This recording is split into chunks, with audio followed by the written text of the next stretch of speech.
A House panel will oversee amendments to the proposed 2.606 trillion peso national budget for next year. The outlay was approved on second reading by the lower house last week. Again, here's Freddie Abando. During the two-week break of Congress, a special committee has been created by the Appropriations Committee chaired by Congressman Isidro Ungab to review the proposed 2015 national budget of 2.606 trillion pesos approved on second reading last Friday. Yes, very important because this budget is really intended towards sustainable and inclusive development. Kaya malaking tulong ito, especially sa ating gross domestic product. The said committee will exercise the oversight functions of the House to determine cuts or realignments in the allocations of all government agencies to include government-controlled corporations.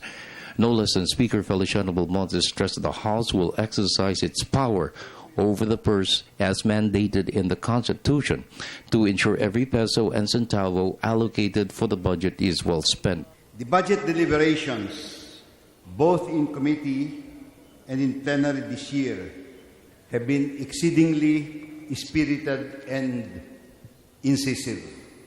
I think we have seen that. I welcome the resurgence of the legislative will for budget oversight that we have seen in action these past months. It is a sign that we are strengthening our institutional muscle to make this government work better and to ensure that public resources are allocated more effectively for the welfare of our people. Here, I would like to reiterate what I said earlier before we deliberated on this budget, that we in this Congress are resolved to have a real, hardworking, and strong oversight committee to look over how the money is spent. The minority expressed their resistance to the inclusion of lump sum appropriations to include those programmed and unprogrammed, amounting to a little over 500 billion pesos.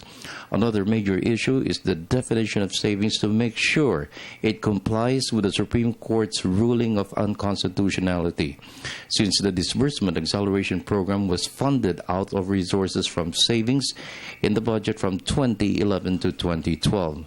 Bayan Muna Party List Congressman Nery Colmenares wants an assurance savings will be spent for priorities listed by Congress. Valenzuela City Congressman Sherwin Gatchalian said the best way to come up with a win-win solution is for the executive and the legislative to come up with a supplemental budget. This means a review of the utilization of the budget every quarter or semester.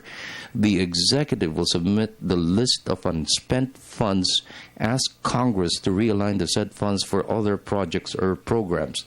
The minority and independent bloc agreed on additional funding for education and health. Mga kasama ko sa Kongreso, huwag nating payagan ang bago at maling definisyon ng savings. Kung papayag tayo sa gusto ng Pangulo, mawawalang saysay ang power of the purse ng Kongreso. It's part of the powers of Congress to appropriate funds, including savings. So in other words, when a project, a specific project is postponed or cancelled, it should go back to Congress, and Congress should appropriate it through a supplemental budget. I think that's consistent with what the Constitution said and what the Supreme Court ruled. We were hoping that the budget would contain more direct benefits for our people. In terms of what? Peace and order, for instance. Yeah. Imagine the drug situations being addressed by the PDEA with a measly budget of 890 million, while we have 64 billion to give away in the CCT program. For the People's Television Network, this is Freddie Abando reporting.